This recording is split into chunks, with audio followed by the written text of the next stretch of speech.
Emerson, graduado pela Academia da Força Aérea, bacharel em Ciências Aeronáuticas, oficial de Segurança Operacional do Controle do Espaço Aéreo, piloto operacional de helicóptero, piloto operacional em busca e salvamento, instrutor de voo de avião e de helicóptero, piloto inspetor de aviação civil e inspetor do controle do espaço aéreo.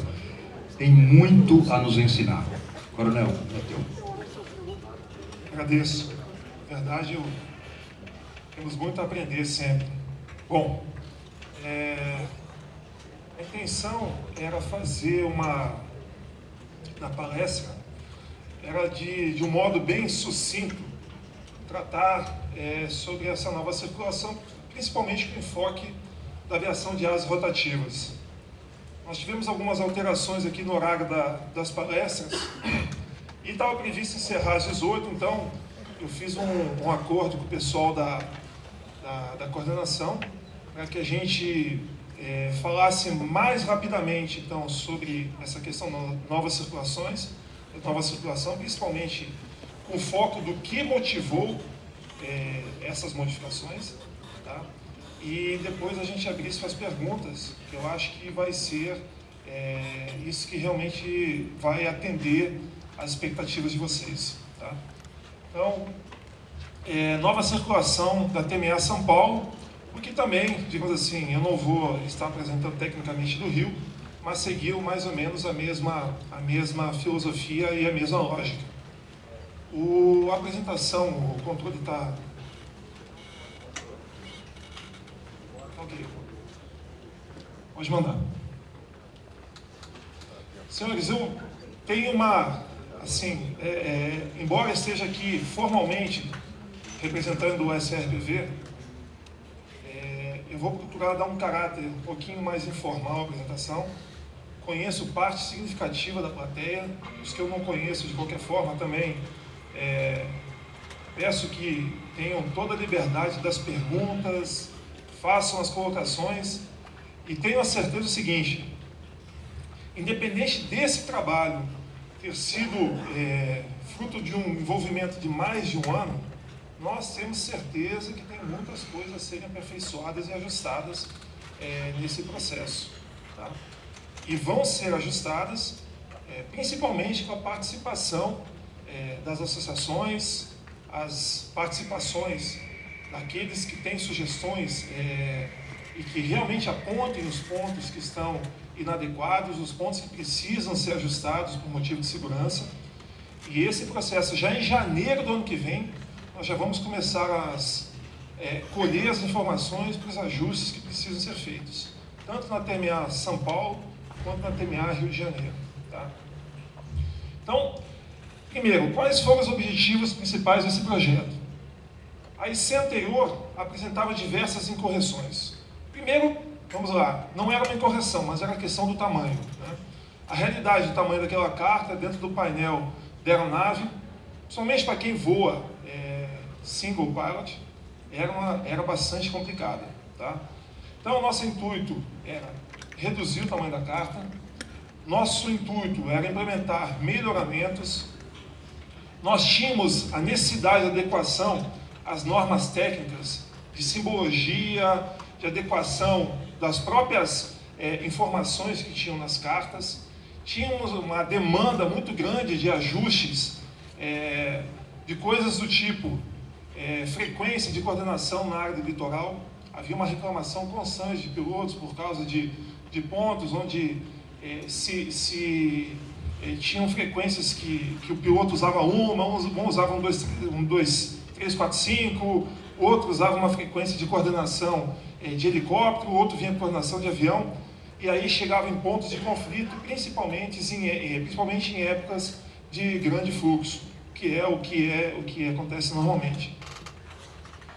Tínhamos também a necessidade de atender algumas outras demandas da aviação geral, no que diz respeito às coordenações perto dos aeroportos não controlados. E aí entra uma questão que eu digo para vocês que realmente não é fácil atender todas as demandas, tá? É incrível, a situação que a gente viveu nesse momento, obviamente é uma situação recorrente, tá? mas era o conflito, né, daqueles interesses, né? Às vezes o mesmo sujeito, ele queria uma liberdade total de voo e no mesmo tempo ele pedia que fosse implementado determinações de controle. Então o sujeito queria, eu quero voar com total liberdade. Aí no dia seguinte esse mesmo sujeito reclamava, mas por que nós não temos um espaço aéreo classe Bravo?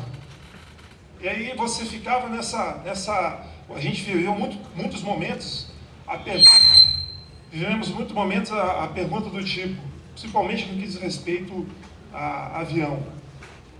Colocamos ou não colocamos as réias em determinados setores? Tá? E essa foi uma briga que durante muito tempo permaneceu, porque tinham associações que eram completamente contra e tinham outras demandas que pediam esse auxílio. Tá? Esse assunto, inclusive, na época, eu ainda era chefe da divisão de operações, e eu me posicionei da seguinte forma: nós temos que considerar o seguinte, quem voa em São Paulo não necessariamente mora em São Paulo, ou não necessariamente opera em São Paulo. Nós tínhamos uma realidade de diversas aeronaves que vinham de outros locais, adentravam em São Paulo, sem ter consciência de realmente qual eram as melhores orientações.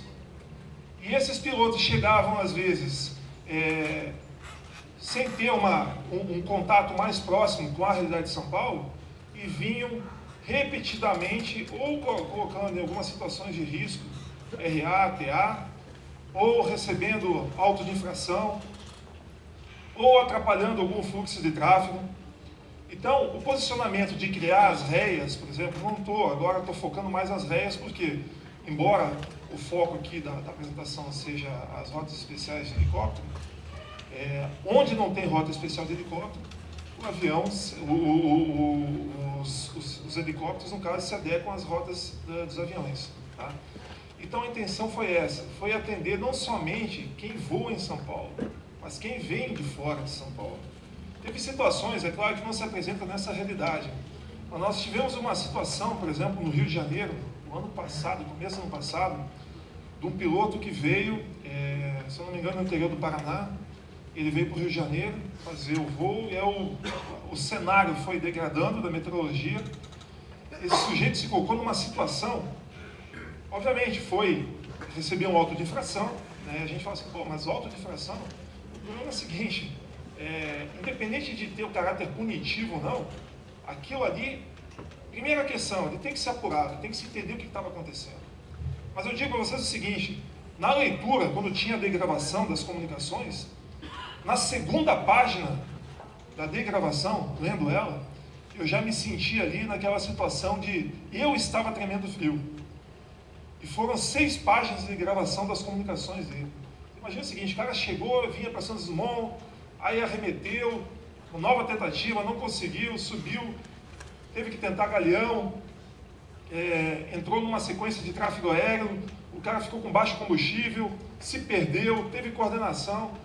Então, a realidade que a gente vivencia ali no controle de tráfego aéreo, ela às vezes foge daquela realidade de quem está acostumado aqui, voando todo dia, conhece o cenário, conhece o ambiente. Então, a intenção foi justamente essa: como fazer uma nova circulação que atendesse não somente quem voa em São Paulo, quem está acostumado a operar em São Paulo, mas quem também viesse de fora, em situações aquelas que às vezes não são as mais adequadas. E nós tínhamos outras realidades também. Nós tínhamos uma realidade, por exemplo, de muitas aeronaves que vinham para operar em Sorocaba, e a aeronave vinha, obviamente, numa estação IFR, e de repente, em algum momento, ela tinha que descer, para entrar em condição de VFR para voar e pousar em Sorocaba. E as rotas ali não estavam bem claras, bem ajustadas, que foi também uma das ações que nós tentamos ajustar nessa nova circulação. Mais um dos objetivos foi também já deixar uma provisão, uma preparação para atender os novos aeroportos que estão com previsão de entrada na Terminal São Paulo. No caso, ali do Vale do Paraíba e o aqui de São Roque. Tá? E eles estão contidos nessa nova circulação. Bom, Então, de uma certa forma, vejam, senhores, que tem mais... Pode passar a próxima, por favor. Então, ela foi reescrita no seu conteúdo, obviamente, na perfeição não, nós já identificamos alguns detalhes que precisam ser corrigidos, vão ser corrigidos, tá? Como falei, no decorrer do próximo ano. Tá? Tem uma nova forma de descrição das rotas, essa forma atende o que está previsto em regulamentação legal. A anterior tinha algumas deficiências, as quais foram sanadas agora. Tá? Foi então inserido Vale Paraíba, Terminal São Paulo. Aí alguns até perguntaram, pô, mas Campos do Jordão não foi contemplado. Campos do Jordão não está dentro da Terminal São Paulo, tá? Pela demarcação. Eu sei que para quem é usuário, né, o sujeito fala assim, olha só, eu não quero saber se o pato é macho ou é fêmea, eu quero o ovo. Né? Mas nós temos algumas limitações, algumas questões técnicas, que elas são tratadas, obviamente, dentro das nossas limitações. Eu sei que quando a gente abrir os questionários, uma das perguntas que vai brotar e vai vir de fila vai ser a questão dos planos de voo. Tá? E aí eu vou, de forma bem sucinta, passar algumas informações para vocês. Tá? Mas há que se lembrar o seguinte, mesmo dentro da Força Aérea, o DCEA é apenas um dos grandes comandos. Tá? Nós temos diversos grandes comandos, e não que cada qual tenha o seu interesse, mas cada qual tem o seu objetivo e sua missão. Então, por exemplo, nessa nova circulação, uma das responsabilidades, uma das funções que nós tivemos que adequar, nessa área São José dos Campos, foi, por exemplo, ter as separações, as condições de separação dos tráfegos, para atender o pessoal de ensaios de voo, as equipes de ensaios de voo, e a própria Embraer. Nós temos nessa situação ali, por exemplo, uma área de grande conflito, que é a área Chavante. Essa área Chavante é uma área reservada, a qual é utilizada justamente para os voos de avaliação técnica da Embraer e de ensaios de voos do DCTA. Para o DCEA, principalmente nos dias de grande movimentação ou de condições meteorológicas inadequadas, essa área que passa no meio da Chavante, que é o Zulu 10, faz uma diferença enorme para fins de controle de tráfego aéreo, porque ali dentro passa justamente o tubulão. Então, nós temos também uma situação ali que ela entra numa situação de conflito com o DCTA, com o Embraer. Temos uma área da academia que impacta, digamos, as aeronaves que estão vindo de Brasília, que impede as descidas para altitudes mais baixas para quem vem para Campinas. Então, tem diversos jogos de interesses que são travados dentro da terminal, que, por mais que eu não quero com isso inibir, dizer assim, pô, olha só, quem não trabalha ali, não opine porque desconhece. Não. Eu garanto para vocês o seguinte, o Fleming participou ativamente, o Graciotti participou ativamente quando a gente fez reuniões, estávamos escrevendo essa nova circulação. A participação das associações foi toda levada em conta. Nós fizemos, só com escolas foram 17 reuniões. Todas as associações foram recebidas. Então, eu acredito que tenho certeza que nem dentro da casa de vocês, né, de cada um de vocês conseguem negociar com a esposa, com o marido, e sair 100% naquilo que tem interesse. Você ganha algumas coisas, aqui só perde, disponibiliza outras, e assim a gente segue num processo de melhoria contínua. Né? Nós seguimos um processo de melhoria contínua. Né? Então, não é questão de inibir as sugestões, muito pelo contrário. Né? Então, como eu já disse, nós já abrimos os canais de comunicação, diga-se, estão sempre abertos, tá? Mas as sugestões, elas têm que ser embasadas. Né? Claro que tem alguns momentos que você, até quem acompanhou Fora da Brapa talvez tenha visto ontem, né? Tem alguns momentos que você se sente, assim, não é desesperançoso, né? Você fica meio entristecido com algumas críticas ou algumas comparações que elas não são lógicas. Não adianta, olha só, está sendo gravado, mas a comparação, o cenário norte-americano, ela não é pertinente para essa realidade de circulação no Brasil. A nossa circulação, em alguns momentos, pode ser comparada com o cenário europeu. Então, comparar a Terminal São Paulo com a Terminal Nova York, não há termos de comparação. Não há, primeiro, pela questão da infraestrutura. A infraestrutura norte-americana é muito maior do que a nossa.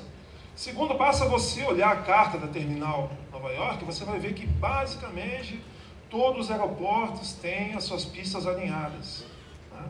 Então, quando você bota uma circulação, você bota uma longa final, uma aproximação, você faz uma divisão, e você consegue, de uma forma mais fácil, regular, ajustar esse tráfego.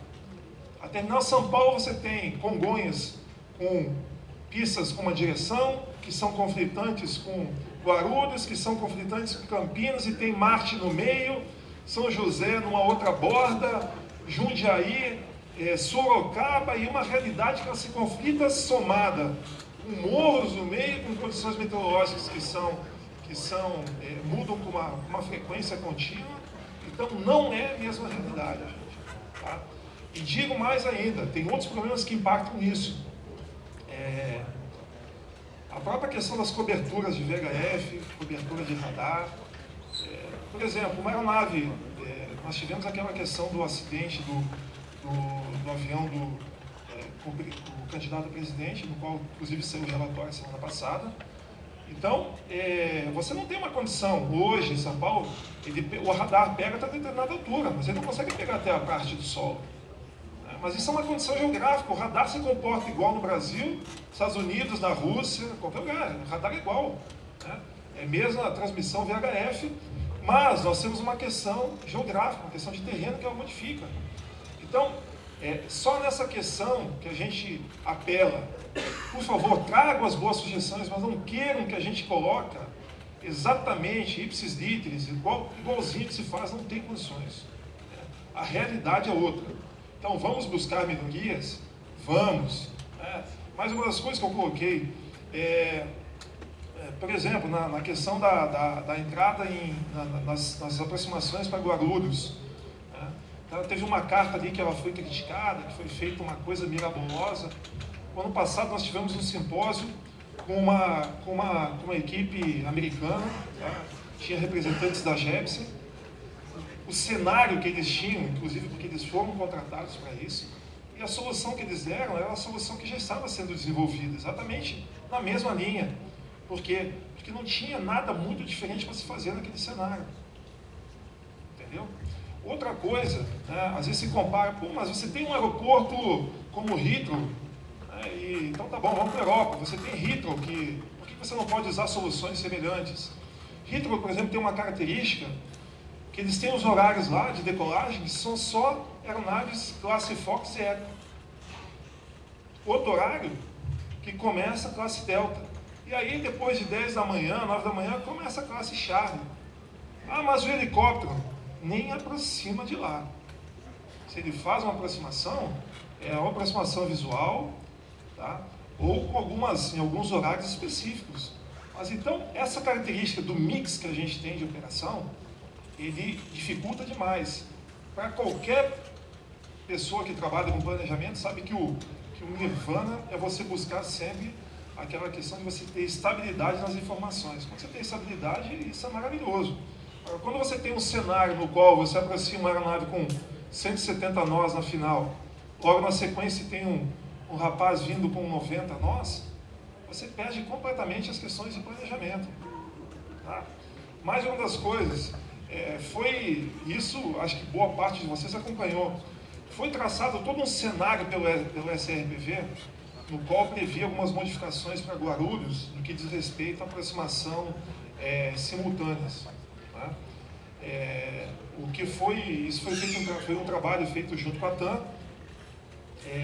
O benchmark foi a operação em São Francisco, nos Estados Unidos. Foi feito o desenvolvimento, foi feito o procedimento, foram treinados os controladores do SRPV São Paulo, foram treinados os controladores de Guarulhos, e quando chegou na hora da implementação, as próprias companhias aéreas acharam inadequado.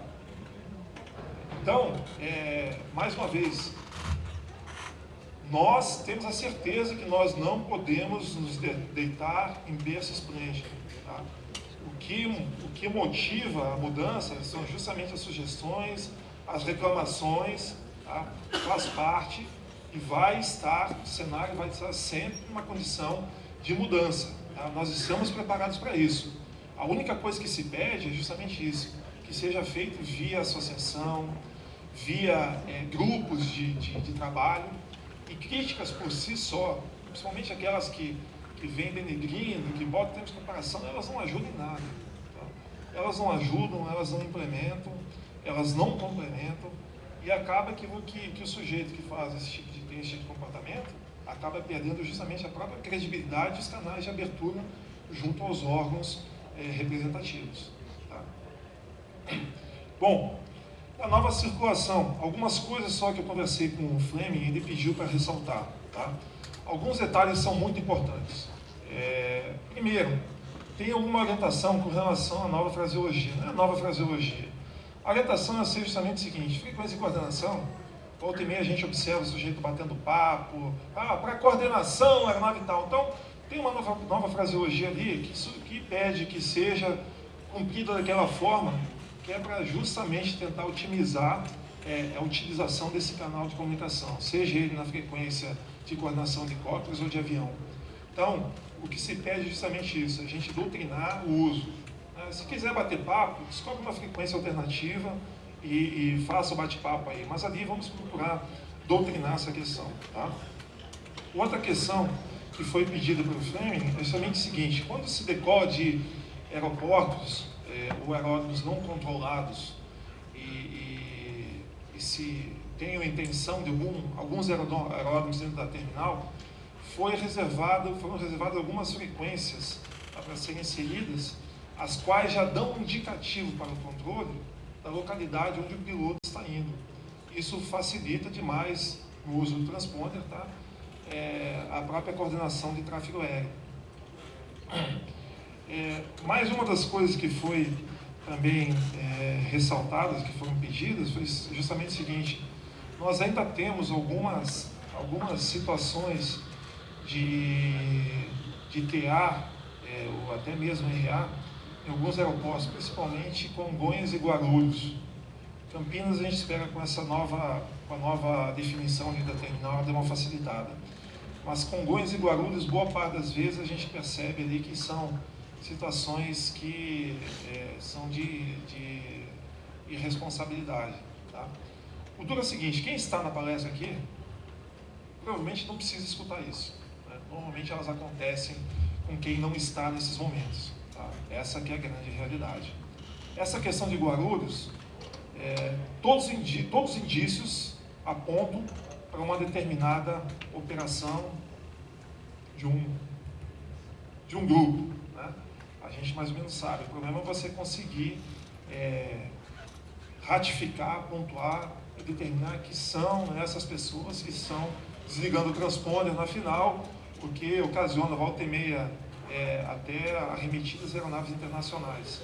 Vocês imaginam o seguinte: uma aeronave internacional que está vindo por uma final em Guarulhos, o cara às vezes com 12, 13 horas de voo, arremeter por causa de um helicóptero que desligou o transponder para cruzar a final de Guarulhos. Né? E aí todo um impacto em termos de custo, segurança, toda uma logística que isso envolve. Né? Realidades como essa não são características do Brasil. Né? Na Europa a gente já teve situações, teve uma vez nós fizemos um simpósio, se não me engano foi o pessoal da Alemanha. Eles tiveram uma situação semelhante, em que na época houve uma parceria com as suas armadas, eles colocavam aeronaves voando lá e volta e meia identificavam, só que a diferença é que lá o sujeito sai da dentro da aeronave para dentro da cadeia. Né? Aqui tem todo esse processo que a gente sabe que acaba, que o sujeito ainda sai achando que está certo, ele tem os direitos e que ele tem o livre-arbítrio de seguir e fazer o que acha por bem. Tá? Bom, eu vou pedir só para passar para o final da apresentação, então, e a gente vai abrir para as perguntas. Joga lá para as últimas transparências, por favor. Aquelas que apontam justamente qual é o melhor canal de comunicação. Senhores, o melhor canal de comunicação não é o réu prévio, tá? Quando, porventura, esses detalhes foram percebidos, tá? Tanto sugestões como críticas. Nós temos um canal de comunicação do DCEA. A gente está tem uma página do DCEA, então, onde é apontada a parte de contato. Pode passar a próxima. Então, o sujeito se identifica, tá? Coloca, ali deu uma adiantada, mas ele estava ali de forma sucinta. Naquela parte de contato, tá? Ele coloca seu e-mail, estado, telefone. Pessoal, ninguém vai ficar perseguindo a questão de uma sugestão. Muito pelo contrário. A intenção aí é justamente a melhoria do sistema. E digo para vocês o seguinte, mesmo os regionais, Sindacta 1, 2, 3, 4, SRBV, normalmente quando chega esse tipo de sugestão, reclamação do DCEA, a cobrança para a gente vem sempre formal. Então nós temos que formalizar as respostas. Então quem realmente quiser participar da melhoria do sistema, faça dessa forma. E a outra forma, mais uma vez eu repito, é por meio das associações. Tá? Isso aí nós vamos incentivar. Essa questão das melhorias do plano de voo, mais uma vez, Graciotti, é importante que vocês formalizem o pedido, todas as solicitações que foram feitas pelo SDOP, Subdepartamento de Operações DCEA. Esse pode ser um meio, mas formalizar também é importante, porque senão às vezes algumas solicitações eles ficam parecendo ser só de interesse da CRPV. E como cada regional tem uma característica completamente diferente, quem voa na Amazônia tem um problema, uma realidade. Quem voa no Sindacta 2, que é a região sul, tem outra realidade. Quem voa na FIR Atlântico tem outra realidade. E a SRPV difere de todos eles. Então, boa parte dos problemas que pegam para a gente são recorrentes, do tipo da questão de plano de voo, não são os problemas que afetam os outros regionais. Então, se a gente não formalizar e apresentar as nossas sugestões, embasado pelos pedidos das associações, a gente não tem força para mudar. Tá? Então, pode passar.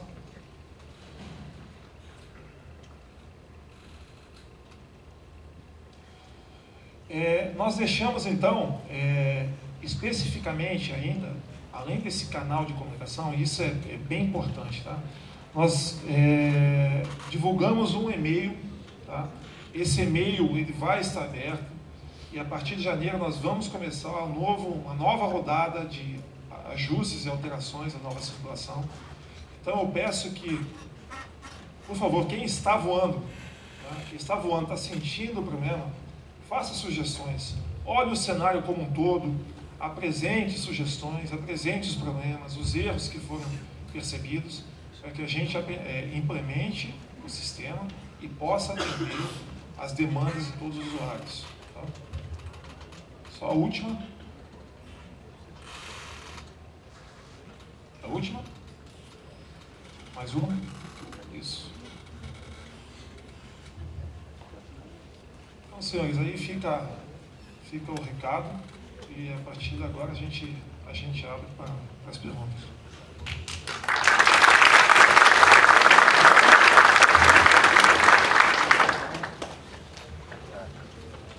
Coronel, muito obrigado. É certo que as perguntas não caberiam nesse tempo que o senhor teve, foi um pouco curto, o horário começou um pouco atrasado, eu peço desculpas em nome da organização, nós tivemos um atraso no início, e aí esse atraso se arrastou, então é claro que o senhor deveria ter muito mais tempo, até porque o assunto merece mais tempo. As perguntas com certeza ocupariam pelo menos 3 vezes mais esse tempo.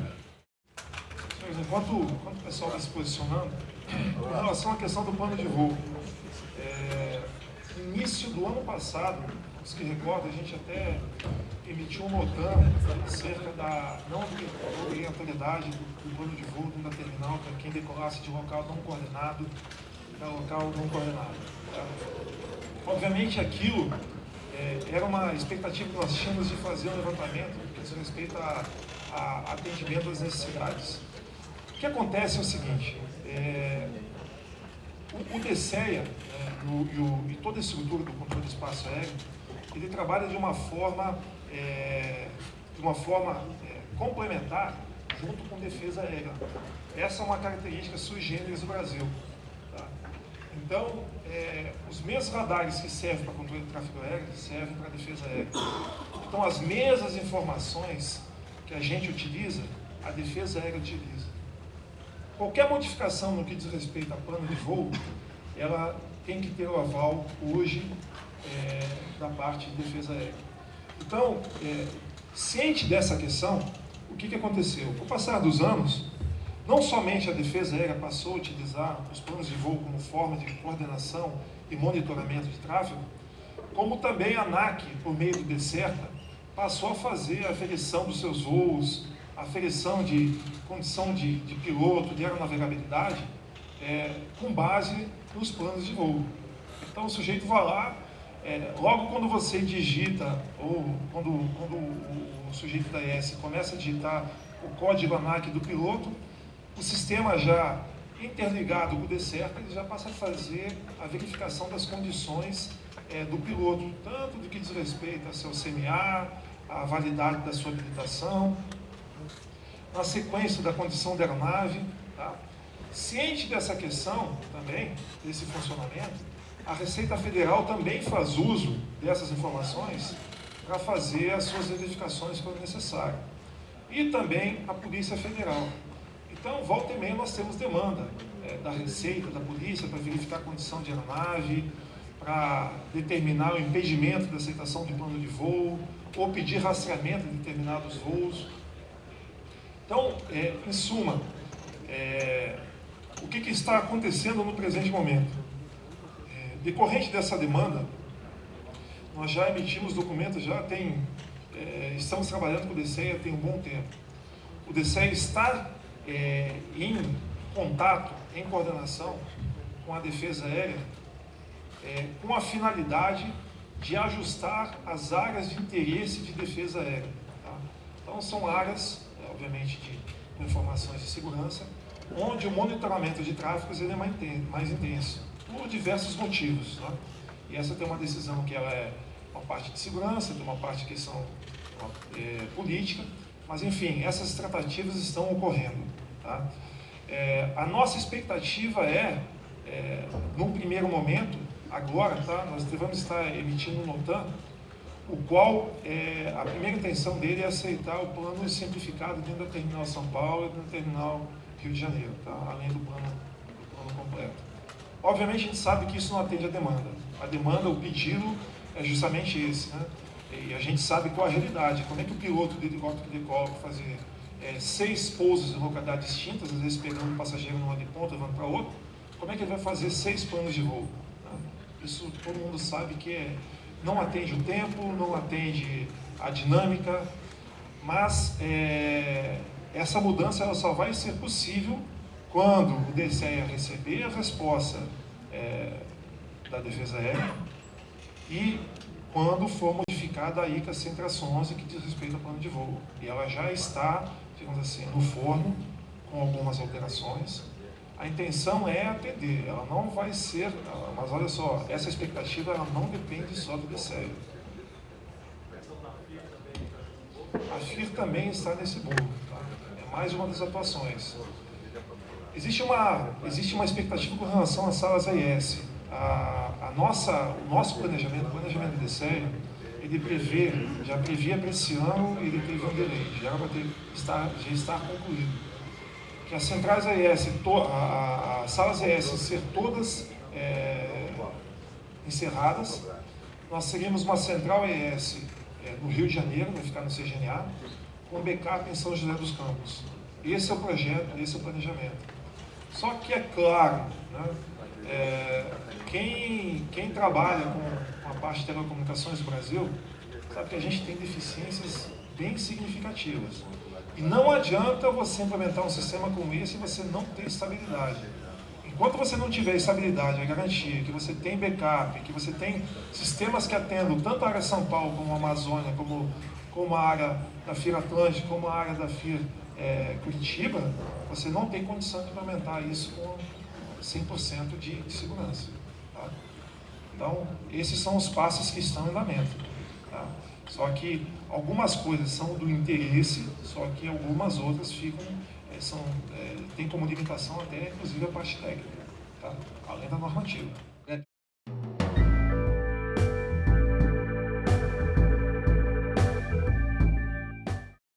Eu posso estar enganado, eu estava viajando, não participei das explicações da nova implementação na Terminal São Paulo, mas eu procurei as coordenadas das rotas especiais de helicóptero do ponto de notificação compulsória e não achei. Elas não foram divulgadas?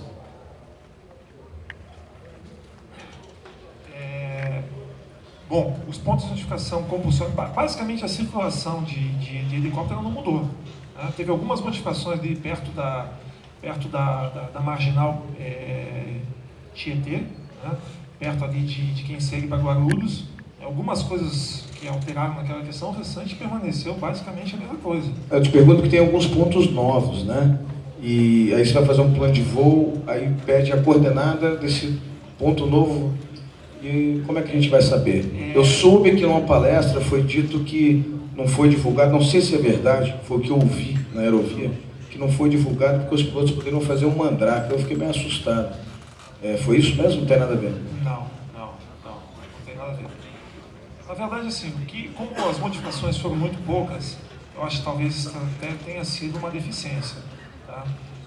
O que talvez tenha sido entendido, a intenção inicial era o seguinte, a intenção era mudar alguns dos pontos em termos de nomenclatura, porque para você fazer a inserção de pontos significativos nas cartas, eles têm que ter no máximo cinco letras distintas.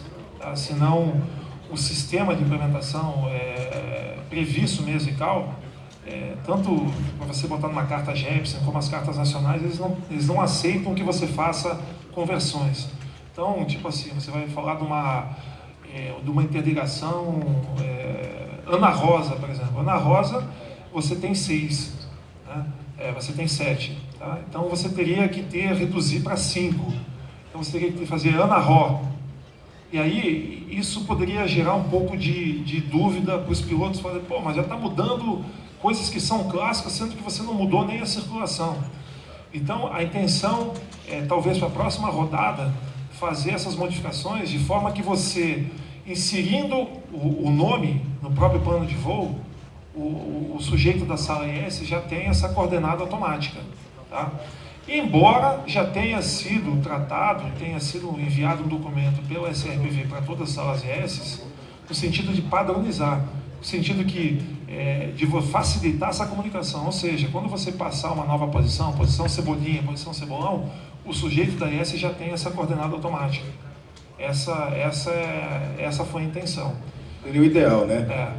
O nome que não precisasse da coordenada. Até porque se não for divulgado, a gente não tem como mudar no plano de voo coordenada. O nome que deveria ser aceito, que vou ingressar o decolar de Guarulhos, vou passar em Dumont. Isso, exatamente. Então, qual a coordenada de Dumont? Não sei, não foi divulgada. Então, exatamente essa que é a questão. Se porventura ainda as salas ES que estiverem recebendo o plano de voo estiverem dificultando essa questão, manda um e-mail para aquele AES visual, porque é tempo ainda da gente coordenar primeiro inicialmente e depois implementar, se necessário, na próxima IC. Tá? Internamente que eu falo junto com as salas AES. Eu vou mandar o e-mail. Temos ciência que as salas AES não estão falando a mesma linguagem. Às vezes você fala com Campinas, ele diz uma coisa, Guarulhos é outra lógica. Isso também é bom que seja informado, para que a gente possa estar padronizando. Tá?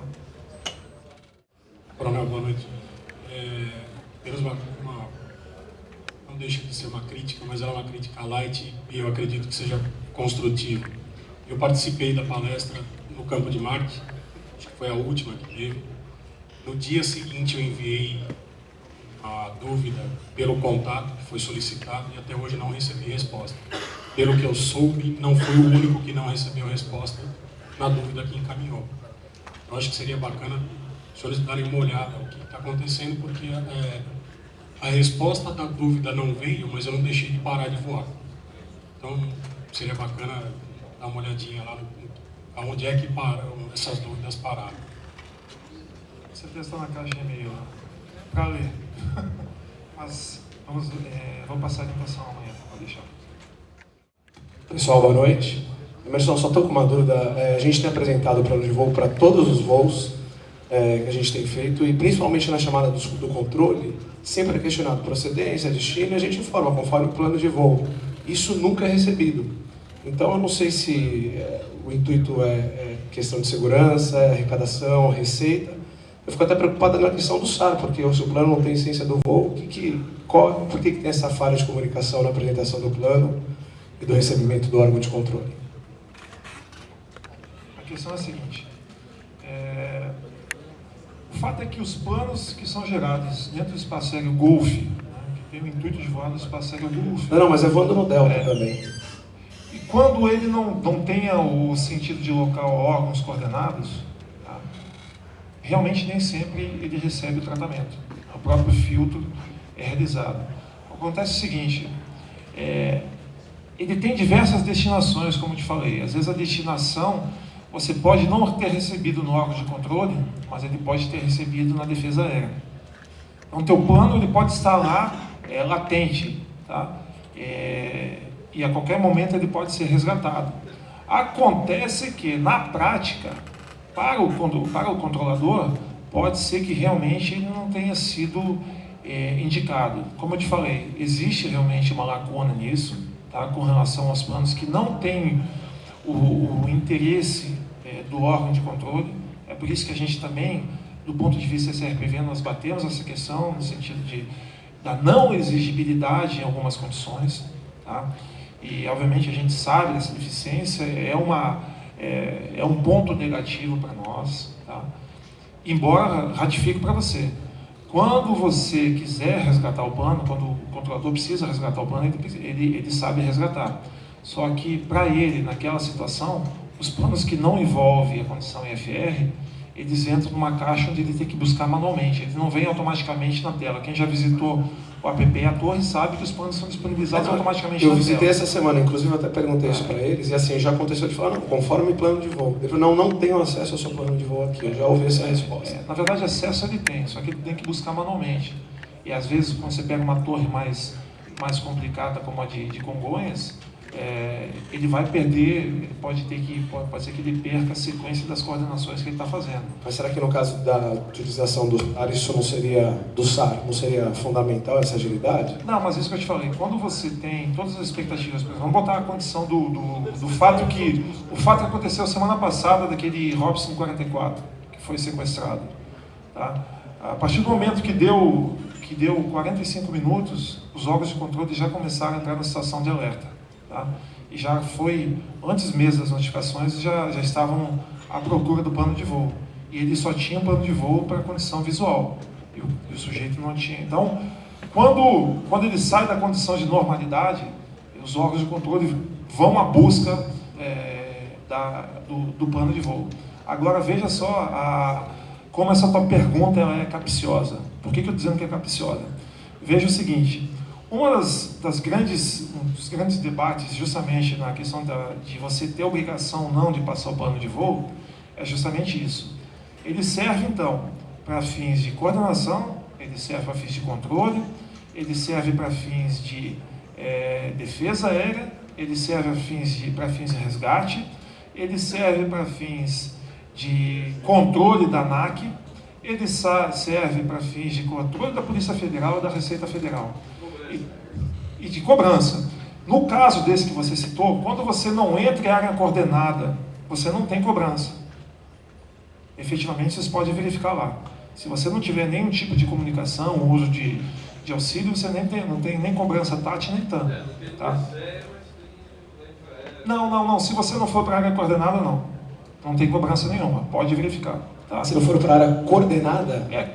Coordenada controlada. Se você não chegar, não passar numa área controlada, não sair de um aeródromo controlado ou não chegar no aeródromo controlado, não tem nenhum tipo de cobrança. Não, os voos que eu citei, eles são sempre... Eu acabo ingressando no Delta, depois eles me entregam para o Golf.